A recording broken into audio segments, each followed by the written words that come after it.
willkommen in der Noppenklötzchenscheune. Mein Name ist Blockstar und Freunde, es wird mal wieder Zeit für was richtig Großes, für was Schweres. Es gab in letzter Zeit hier Kobi-technisch viel kleine Fahrzeuge, ein Kettenrad, ein LKWchen, ein Sonder-Kfz. Gut, der Tiger zählt nicht, weil da habe ich ja 3 Monate auf das Ersatzteil gewartet. Nein, es wird mal wieder Zeit für eine Executive Edition und da passt es ja ganz gut, dass der freundliche Postbote heute bei mir geklingelt hat. Und deswegen stelle ich euch vor, und ihr habt es ja am Intro schon gesehen, von Kobi die 2563, die Executive Edition, den M26 Pershing und die 3-Inch M5-Gang, 1065 Steinchen, 70 € um den Dreh herum. Ich lasse das Porto mal weg, aus Polen immer so eine Geschichte. Und wir haben hier 5 Figuren. Wir haben hier einen General und wir haben die Panzercrew. Freunde, ich freue mich richtig, euch dieses Set jetzt vorstellen zu dürfen. Kommt mit mir auf den Bautisch und dann schauen wir uns den Inhalt dieses sehr, sehr schweren Kartons einmal genauer an.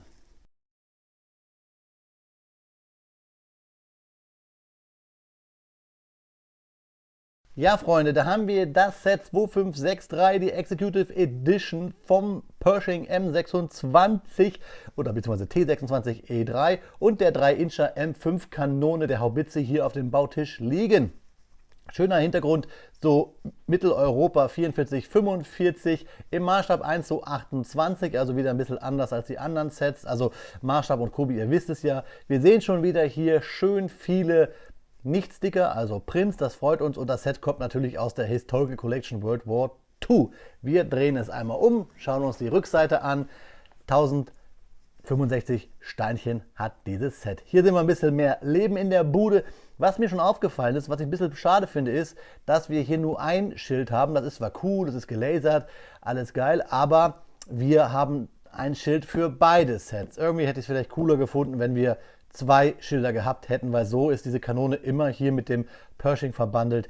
Naja, wir sehen, wir haben hier einen Tanker, wir haben hier einen General, wir haben hier noch jemanden aus der Crew, der verletzt ist, wir haben hier den Tank Commander mit der Tommy Gun, wir haben hier nochmal den Mechanic, logischerweise erkennen wir ihn hier an den Schraubschlüssel und hier der Panzerfahrer hat auch seine Grease Gun in der Hand, wobei hier nur die Thompson abgebildet ist. Freunde, aber die ganzen Fakten bekommt ihr eh gleich nochmal auf den Karten. Ich habe diesmal eine Karte mehr gehabt, beziehungsweise gemacht, seht ihr gleich, weil ich hier euch das nochmal zeigen wollte, dass der Panzer 27 cm lang ist und die Kanone 26 cm. Die Höhe ist halt je nach Rohr und Antenne und hast du nicht gesehen, bei ca. 14 cm angemessen.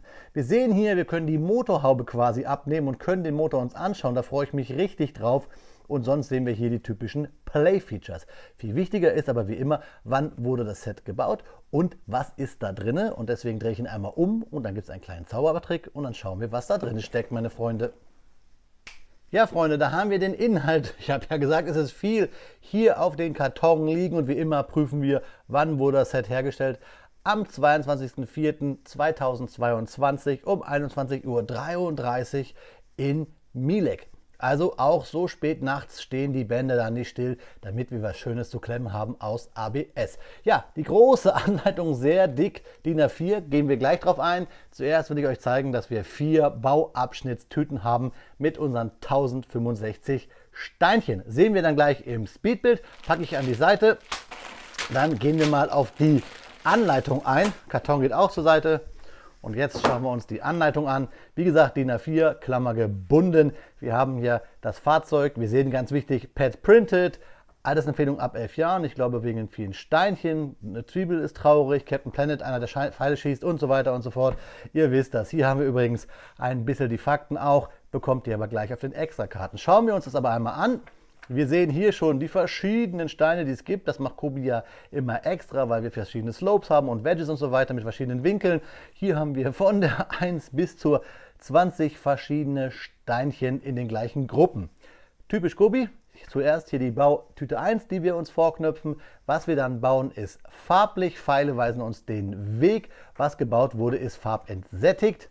Und ab und zu haben wir auch so Anleghilfen, damit wir sehen können, welche Fliese wir hier wie wo anlegen müssen. Und fertig sind wir dann, denn Kobi hat ja keine Seitenzahlen, beim Panzer nach 181 Bausteps. Hier seht ihr es. Und dann packen wir die Tüte 4 auf und bauen die Kanone, bis wir beim Baustep 221 fertig mit eben dieser sind, beziehungsweise unten nur noch das Schildchen zusammenstecken und dann haben wir unser komplettes Set fertig. Auf den letzten Seiten dann die Teileübersicht, da kann man immer kontrollieren, wenn man mal was fehlt oder was Neues braucht fürs Mocken. Da sind auch die Nummern hinter, könnt ihr mal auf der Kobi Homepage dann schauen. Und dann das Wichtigste finde ich immer die Werbung. Und wir sehen hier schon die Düsenjäger, auf die ich mich ganz besonders freue. Ach Kobi, du machst einen schwer. Und hier geht es dann weiter mit der Yamato, auch ein schöner Brocken. Und letzte Seite sehen wir dann die Karten zum Ausschneiden für das Tabletop-Game von Kobi, das ich mir vielleicht dann doch nochmal irgendwann besorgen werde. Aber ich werde mich hüten, meine schönen Anleitungen auseinanderzuschneiden. Was ich aber jetzt auseinanderschneide, meine Freunde, sind die Tüten, damit wir hier bauen können. Viel Spaß bei den Fakten und es lohnt sich sowieso bis zum Ende dran zu bleiben, Freunde, denn ich verschenke mal wieder was. Und hier diesmal 2 eingeschweißte, niegelnagelneue Kobi-Kalender, nicht Kataloge. Kataloge habe ich sonst immer verschenkt. Von 21 und von 2022. Das ist ganz cool, weil man hier immer am Monat sieht, welches Set rausgekommen ist. Und hier müsste dann auch im April, glaube ich zumindest, der Pershing sein. Also, bis zum Ende dranbleiben lohnt sich. Und jetzt viel Spaß bei den Fakten.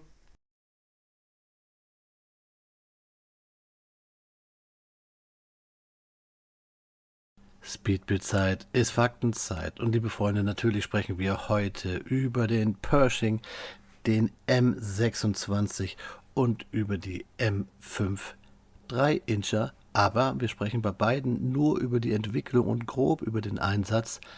Ich möchte euch noch den Vorgänger Pershing von Kobi in einem weiteren Video vorstellen und dann sprechen wir hauptsächlich über die Einsätze, die sehr interessant waren und auch einige Querverweise zu Personen aus Fakten von anderen Videos vorweisen. Aber fangen wir erstmal mit diesem Video an und sprechen über die Entwicklung. Nachdem der M4 Sherman im Jahre 1942 in Serie gegangen war, forcierte das US Heer den Bau eines stärkeren Nachfolgemodells, das nach Möglichkeiten den mittleren und schweren deutschen Panzern wie den Panther und Tiger ebenbürtig sein sollte. Nach der etwa ein Jahr zurückliegenden Einstellung des Prototyps eines schweren Panzers mit der internen Bezeichnung T6 wurden verschiedene Versuchsmodelle entwickelt, die aber trotz der Warnungen des Ordnance Department, der in großer Stückzahl vorhandene mittlere Panzer M4 konnte 1944 veraltet sein, nicht in Serie gingen. Der im September 1943 gemachte Vorschlag zur sofortigen Massenproduktion der mit 90 mm Kanonen bewaffneten Modelle T25 und T26 scheiterte an Abstimmungsproblemen innerhalb des US-Militärs. Die Panzertruppe hätte die 90 mm Kanone lieber in einen Sherman gesehen, während eine weitere Dienststelle die gleiche Kanone ganz ablehnte. Aus dem Prototyp T26 wurde in den folgenden Monaten der schwere Panzer M26 entwickelt, der im August 1944 serienreif war, wegen der oben genannten Streitigkeiten, aber zwischen den verschiedenen Dienststellen sich die Massenproduktion weiter verzögerte. Die entsprechende 90 mm Flak M90 wurde dann auch ab Mitte 1944 auf einem verstärkten Fahrgestell des M10 Wolverine, habe ich euch hier schon mal vorgestellt, auf Sherman-Basis mitsamt eines neuen Turms eingebaut und erschien im September desselben Jahres als M36 Jackson an der Westfront. Erst die am 16. Dezember 1944 von der Wehrmacht begonnene Ardennenoffensive konnte das Patt in der Armeeführung beenden und die Panzer wurden ab Januar 1945 nach Europa verschifft. Die Kampfkraft des Panzers, der kurz vor dem ersten Einsatz den Beinamen Pershing nach General John J. Pershing, der von 1860 bis 1948 lebte, erhielt, entsprach in etwa der eines Tigers. Ja, Freunde, das war die Entwicklungsgeschichte des M26. Kommen wir nun zu den Fakten rund um unsere 3-Incher, rund um die M5. Die M5 ist eine amerikanische 76,2 mm, das sind 3 Zoll, Panzerabwehrkanone aus dem Zweiten Weltkrieg. Diese Waffe wurde in den Jahren 1942 bis 1944 hergestellt und insgesamt wurden ca. 2500 Exemplare gebaut. Die Länge der Kanone mit Lauf betrug 7,1 Meter bei einem Gewicht von 2,2 Tonnen. Die Feuerrate bei gut ausgebildetem Personal betrug bis zu 12 Schuss die Minute. Die maximale Reichweite betrug 14,7 Kilometer. Die M5-Kanone wurde entwickelt, um die 37 mm M3-Kanone zu ersetzen, die sich schnell als eine Waffe herausstellte, die mit den damaligen Realitäten auf dem Schlachtfeld nicht vereinbar war. Bei der Wahl des Kalibers für die neue Panzerabwehrkanone entschied man sich für das Kaliber 76,2 mm, also nochmal 3 Zoll. Um die Arbeit an der neuen Waffe so weit wie möglich zu verkürzen, wurde gleichzeitig beschlossen, viele Elemente anderer Geschütze zu verwenden. Der T9 Flugabwehrkanone und der 105 mm M2 Haubitze zum Beispiel. Die M5-Kanonen wurden von Jagdpanzerbataillonen während des Feldzugs in Italien, der von 43 bis 45 dauerte, und während der Kämpfe in Nordwesteuropa von 44 bis 45 eingesetzt. Es ist erwähnenswert, dass die relativ großen Verluste, die die mit M5-Kanonen ausgerüsteten Truppen während der Operation in den Ardennen erlitten haben, dazu führten, dass diese Waffe ab Anfang 45 systematisch zugunsten mobiler Jagdpanzer aus der Linie genommen wurde. Hier sprechen wir dann zum Beispiel von dem M10, wie gesagt, den ich euch schon vorgestellt habe. Heute kennen wir die M5 als Ordnanzwaffe, gerade Salutschüsse, wenn der Präsident mit seinem Black Hawk, mit seinem Marine One landet. Die kennen wir alle und Kubi empfiehlt das sogar, dass man diese Kanone neben den von mir hier auch schon vorgestellten Black Hawk neben den Präsidenten und den Marine stellt.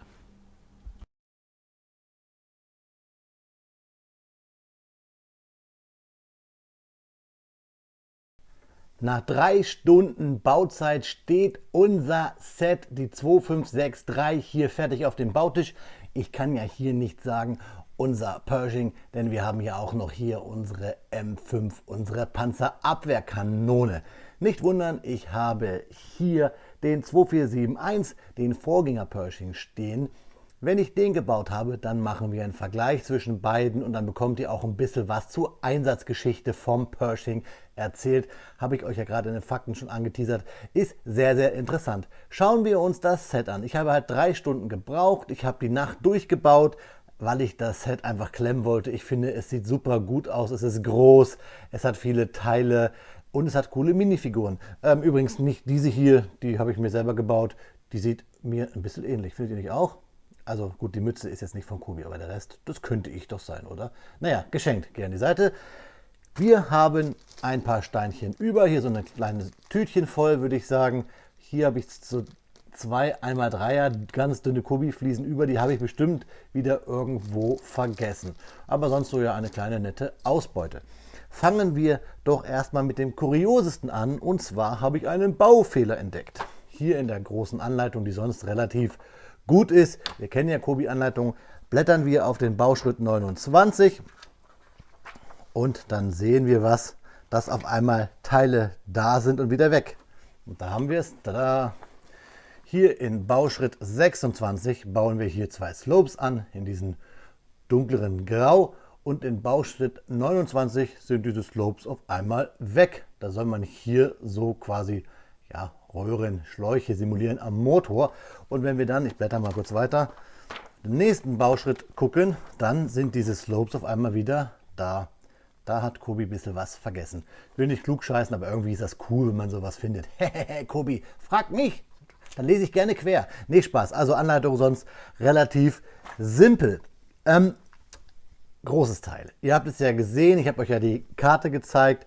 Jetzt müssen wir gucken, womit fangen wir an. Minifiguren, Zubehör, Kanone, Panzerchen. Fangen wir doch mit der Kanone an, die hier hinten dran gekoppelt ist. Teile dafür haben wir alle da. Ich muss ganz ehrlich gestehen, vielleicht wisst ihr das besser als ich, gab es so Kombinationen? Gab es Panzer, die Kanonen gezogen haben? Also ein Panzer, der eine Panzerabwehrkanone zieht, ist ja an sich schon ein bisschen lustig. Ich kann es mir nicht vorstellen, aber ich glaube, ich hatte als Kind sogar einen Spielzeugpanzer, der auch eine Kanone gezogen hat. Ich weiß aber nicht so genau. Kubi empfiehlt ja, dass man die Kanone an einen M3 hängen soll und ich habe einen M3 und dann habe ich mir quasi mal eine Anhängerkupplung gebaut, wobei man diese hier auch ganz simpel abnehmen kann. Ich fahre mal kurz ihn hier zur Seite, denn wir wollen ja kurz über die Kanone reden. Die hat nämlich hier hinten so ein schönes Zapfensystem, ganz cool. Nehme ich mal hier raus, so zack, ganz einfach hier mit so diesen Tubes und oben drauf kommt so ein Kubi-Bolzen. Und jetzt zeige ich euch, wie sich Kubi das eigentlich denkt. Wie gesagt, ich nehme jetzt hier meinen M3. Der hat eigentlich nicht so eine enge Anhängerkupplung. Ich habe mir aber eine gebaut. Gleiches Prinzip eigentlich. Ich kann euch nicht sagen, ob der aktuelle M3 so ein System hat oder ob der auch wie hier eine C-Claim hat, das sieht man vielleicht hier. Aber so hier ungefähr stellt sich das Kobi vor, dass ihr die 3-Incher hier an ein Kettenfahrzeug, hier an einem Halbkettenfahrzeug von Kobi packt, vom US-Militär. Also den M3 gibt er ja die 2536 oder wie ich hier die 2499. Also, sieht ziemlich cool aus, so gehört sich das ein bisschen, wobei ich auch hier nicht weiß, historisch akkurat, ob die Flak M3s eine Panzerabwehrkanone gezogen haben. Lassen wir es dahingestellt. Schauen wir uns jetzt aber endlich mal die Kanone genauer an. Packen wir sie hier ab von meiner selbst gebastelten Anhängerkupplung. So, zack, packen wir den M3 wieder weg, den gibt es demnächst auch mal zu sehen und schauen uns jetzt hier die Kanone genauer an. Ich finde sie ziemlich cool. Sie hat zwar hier so einen kleinen Gap, aber das ist normal. Das ist in der Anleitung auch so. Wir haben hier vorne bedruckte Schilder, also hier, weil es ein Einschlagloch sein soll, ob man da durchgucken soll. Und hier sieht man auch überall Klappen und Nieten und so weiter. Das finde ich ziemlich gut gemacht. Wir haben hier auch die Kurbelräder zur Höhenverstellung. Wir haben auch hier angedeutet den Bolzen und so. Richtig schön, typisch Kobi mit Brick Modified und diesen Brackets, das gefällt mir richtig gut. Wir können es halt auch hier schön verstellen. Es ist ja eine Panzerabwehrkanone und richtig gut. Wir haben hier diese Sporne für, um in die Erde zu keilen, das Gerät. Und wir haben hier diesen Verschluss für die Anhängerkupplung. Auch eine C-Claim einfach hier so ab, aus so einer Achsaufnahme. Und dann können wir die Beine verstellen und wir können sie hier so aufstellen und können dann die Kanone platzieren. Ich kannte die Pistole wollte ich schon sagen. Na gut, das ist ja eine sehr, sehr große Pistole. Ich kannte sie eigentlich vorher nur wirklich aus dem Fernsehen von irgendwelchen Salutschüssen oder, und dann fiel es mir ein, aus Company of Heroes. Da habe ich die ganz oft erbeutet. Und damit kann man auch sicherlich so das ein oder andere nachspielen. Kommt ja auch bald von Kobi da was in der Richtung. Also nachspielen, ihr wisst, was ich meine, nicht aktiv, sondern Dioramen, irgendwie sowas. Ne? Also die Kanone ist wirklich ziemlich cool, gefällt mir, kann man gut platzieren. Und wie gesagt, nochmal der Hinweis, dass Kobi neben der Geschichte mit den M3 auch noch sagt, mit der 5816 zum Beispiel mit dem Blackhawk, da könnte man hier quasi den Präsident salutieren mit Kanonenschüssen. Wobei ich glaube, da sind die Geräte auch eher schwarz lackiert. Egal, also eine schöne Kanone hier, richtig die Details mit den Rädern zur Höhenverstellung, mit hier auch die Höhenverstellung, die Rohre mit dem Rückschlagventil, beziehungsweise ich glaube für den Gasrückstoß ist das ja hier auch schön gemacht. Also hat Kobi sich hier wirklich schön Mühe gegeben. Aber ob das jetzt, wie gesagt, historisch korrekt ist, dass so eine Kanone hinter einem Pershing gezogen wurde, das kann ich mir nicht vorstellen. So, bevor wir jetzt zum Hauptdarsteller kommen, fangen wir gleich hier mit dem Schild an. Gelasert, das ist cool. Wie gesagt, ich finde es ein bisschen komisch, dass ich nur eins habe. Ich hätte gerne zwei, dann könnte ich mir die Kanone wohin stellen und den Pershing, aber hey, ich will nicht meckern. Dann haben wir bei der Kanone noch so eine Kiste dabei, die kannte ich so auch noch gar nicht. Und da haben wir auch ein paar Schuss dabei, 3 Stück. Das ist hier nicht die typische Kobi-Kiste, das ist eine andere Kiste. Also vielleicht kennt ihr die aus anderen Sets. Ich kenne sonst die man hinten so einrastet und die hier ist eigentlich oben drauf gerastet. Finde ich aber ganz cool. Kann man dann wahrscheinlich auch in seinen M3 hinten reinpacken. Ja, machen wir mit den Figuren weiter. Werdet ihr nochmal in groß und auch eingeblendet sehen, beziehungsweise habt ihr eine Karte gesehen. Das hier soll Herr Eisenhower sein. Beziehungsweise auf der Kobi-Homepage steht, dass man sich an einen General angelehnt hat, der später Präsident wurde. Und naja, Herr Patton war es nicht, deswegen kann es ja eigentlich nur Herr Eisenhower sein. Dann haben wir hier einen Verletzten, der auch dementsprechend reinschaut. Dem tut was weh. Wir sehen hier quasi auch so eine Art Pullover und das Hemd zugeknüpft bis oben hin. Auch hier die 9 Schüchen. Dann haben wir hier ja, Grease Gun und einen Panzerfahrer mit Latzhose, Mund offen schreit. Irgendwie muss ich hier an Kelly's Heroes denken, also Stoßtrupp Gold. Da war es zwar kein Pershing, aber da war es auch ein amerikanischer Panzer. Wir sehen auch hier die Latzhose bis oben hoch und hier diese Panzerhaube. Dann haben wir hier, bei den Typen muss ich halt so an Telly Savalas denken von Kelly's Heroes, also Stoßtrupp Gold mit hier einem Spaten, ganz verschmierten Gesicht, hat Schokolade genascht. Hier auch die Schuhe, die neuen und diese Panzerbluse, diesen Blouson. Und dann haben wir hier den Tank Commander mit der Tommy Gun, mit der Thompson. Auch hier schöne bläse Schüchen, die Brille oben hoch, Zigarette im Mund. Das könnte halt auch Clint Eastwood sein. Wie gesagt, schaut mal Stoßtrupp Gold. Richtig cool. Da gibt es ja so eine Szene, glaube ich, mit Zigarette im Mund, wie sie zu dritt auf den Tiger gehen. Na, vielleicht baut man sowas mal als Diorama. Mal schauen. Und dann, ja, hier war noch der Schraubenschlüssel über. Der gehört auch zu den Figuren. Ich packe die Figuren mal an die Seite, damit wir ein bisschen Platz haben, nämlich für unseren Hauptdarsteller, für unseren Pershing. Und ihr seht schon hier, er fährt wie eine Eins. Also Hammer. Das Einzige, was mir nicht so ein bisschen gefällt, ist, irgendwie ist diese Blende hier zu schwer. Das Rohr geht mir mal so ein bisschen leicht runter. Aber schaut ihn euch an. Erstmal ganz wichtig, ich habe es mal geschafft. Ich habe die Sterne richtig aufgenoppt. Bei den letzten Sets hatte ich die Sterne ja immer irgendwie seitlich oder verdreht. Hier habe ich es geschafft, sie richtig aufzunoppen. Und da sind wir auch beim Thema schon, nämlich die Drucke. Schöne, viele Drucke. Wir sehen hier eine Klappe, die angedeutet ist. Wir haben halt hier die Sternchen. Wir haben hier das Kennzeichen 36490. Ich habe versucht nach zu googeln, nichts gefunden. Hier habe ich den Stern auch richtig. Abgasanlage hier wieder USA 36490 und den Stern und vorne hier 70 Dreieck. 70 Dreieck. Ich glaube, das Dreieck stand halt für die Panzer. Bin mir jetzt aber nicht ganz sicher. Und so würde er wahrscheinlich verlegt werden. Ne, aber richtig rum ist natürlich so. Oben das Browning schön. Wir haben auch richtig cool hier eine gebaute Luke. Das gefällt mir.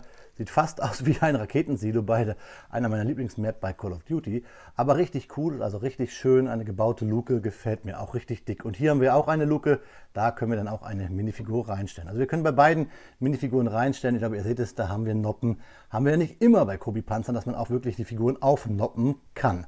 Hier vorne auch schön gelöst. Haben wir nämlich auch Klappen.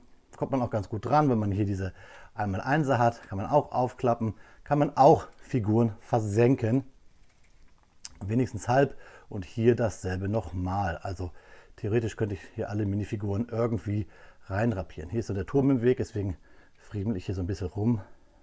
Ja, das muss man anders machen. Also der Turm ist hier, Klappe zu, im Weg.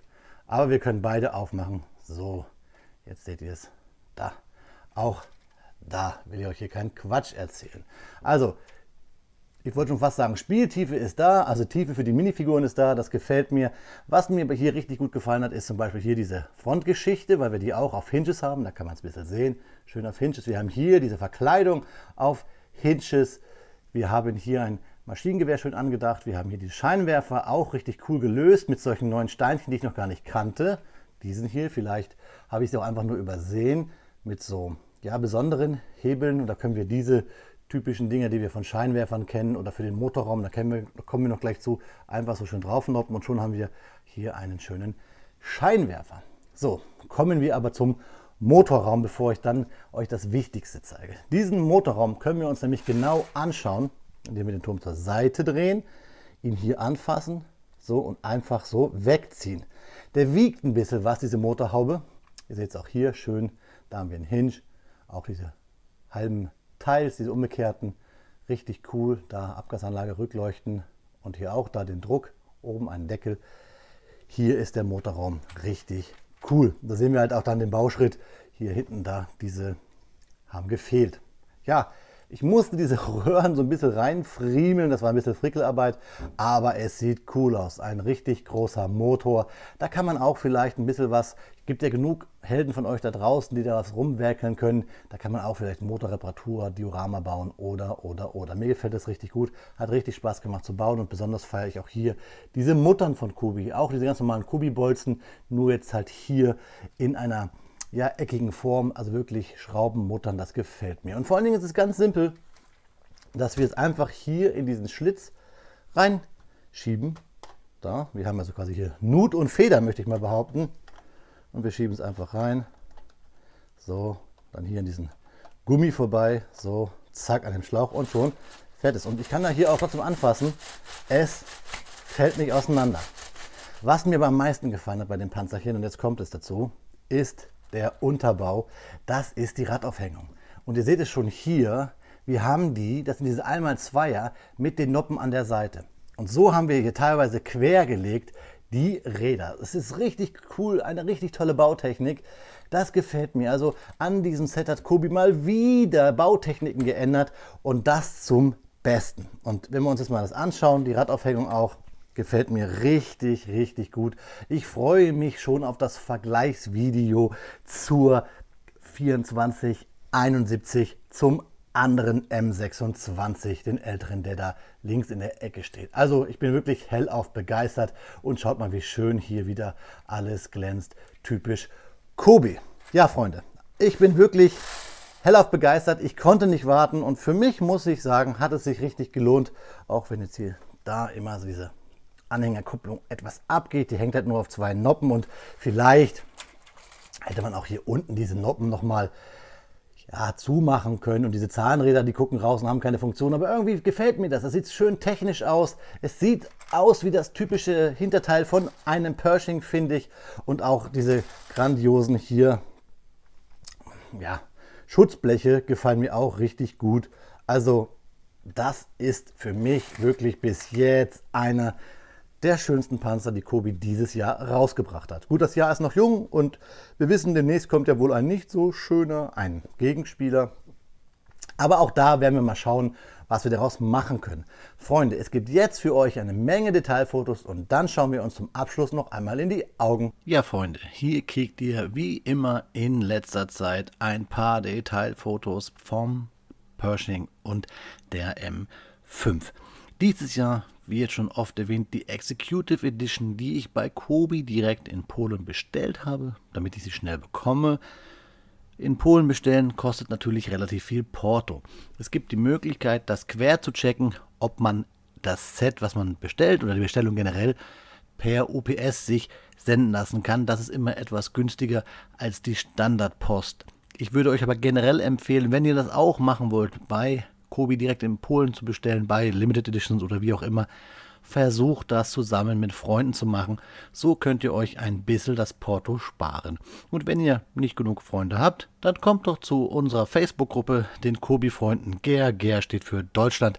Da findet ihr auf jeden Fall einige Klemmbaustein-Verrückte bzw. Kobi-Verrückte. So, Freunde, und jetzt wie immer der Hinweis, alle meine Literaturverzeichnisse möchte ich mal fast behaupten, aber meine Quellen und natürlich auch wieder meine Shops, wo ich kaufe, plus Rabatt, Link, das hört ihr aber gleich nochmal, findet ihr wie immer unten in der Videobeschreibung und euch jetzt viel Spaß bei meinen letzten Worten. Ja, Freunde, da ist das Video leider schon zu Ende und ich sage wie immer leider, denn ich würde am liebsten den Pershing hier nochmal bauen. Oder auch hier unsere 3-Incher. Hat richtig Spaß gemacht.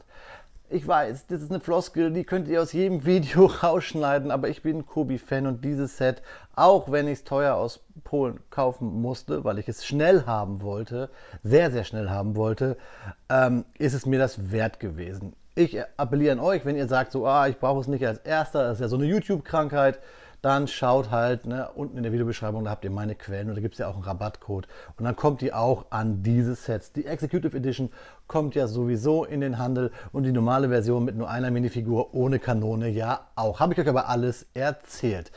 Aber wo wir gerade bei Videos waren, habe ich noch was. Ich habe euch ja gesagt, dass ich 2 dieser Klappkalender an euch verschenken möchte. Und es soll kein Wettbewerb werden und ich will jetzt nicht wieder sagen, der Erste, der schreibt, pipapo, kriegt es. Ich würde einfach bitten, schreibt mir mal in die Kommentare, welches euer erstes Video von mir war. Und ich suche mir dann einfach einen Kommentar aus und der kriegt dann von mir diese 2 Kalender. Also ich lese den Kommentar und sage, hey, willst du die Kalender haben? Und dann kannst du sie haben. Ihr braucht aber alle draußen keine Angst haben. Ich habe noch ganz viele Kataloge, ich habe noch ganz viele Kalender. Wir machen das noch ein bisschen länger und bei anderen Marken gibt es auch noch riesengroße Sets. Ich brauche ein bisschen Platz, ich ziehe bald um und deswegen haue ich so ein bisschen was raus. Außerdem definiere ich so Community. Geben und geben, sich dran freuen. Glücklich sein, Klemmbausteine. Und dann habe ich nämlich noch was für euch als Tipp. Ich verlinke euch unten mal hier aus dem Motorbuch-Verlag, der glaube ich auch sogar in Stuttgart ist, das Buch Typenkompass Kampfpanzer der USA von 1970 bis 1945. Da steht nämlich eine ganze Menge über den T25, T26 bzw. M26, den Pershing und auch den Super Pershing drinnen. Verlinke ich euch unten, wird dann ein Affiliate-Link sein, so haben wir alle was davon. Macht richtig Spaß, hier drinnen zu lesen. Ich habe euch jetzt die Fakten hieraus nicht vorgelesen, weil es A verboten ist und B es eine ganze Menge gewesen wäre und deswegen gab es hier ein bisschen Wikipedia und eigenen Senf und auch bei der Kanone Und beim nächsten Video vom Vorgänger Pershing dann ein bisschen Einsatz, habe ich euch gesagt. Ja, Freunde, der Einsatz für euch ist jetzt zu Ende. Mein Video ist jetzt zu Ende. Ich freue mich auf die Kommentare. Wie gesagt, dann gibt es was von mir geschenkt. Ich nehme jetzt meine eigene kleine Blockstar-Minifigur und dann schauen wir mal in das Kobi-Lager, was wir als nächstes für euch bauen. In diesem Sinne, Freunde, bleibt dran, bleibt gespannt. Auf Wiederbauen, euer Freund, der Blockstar.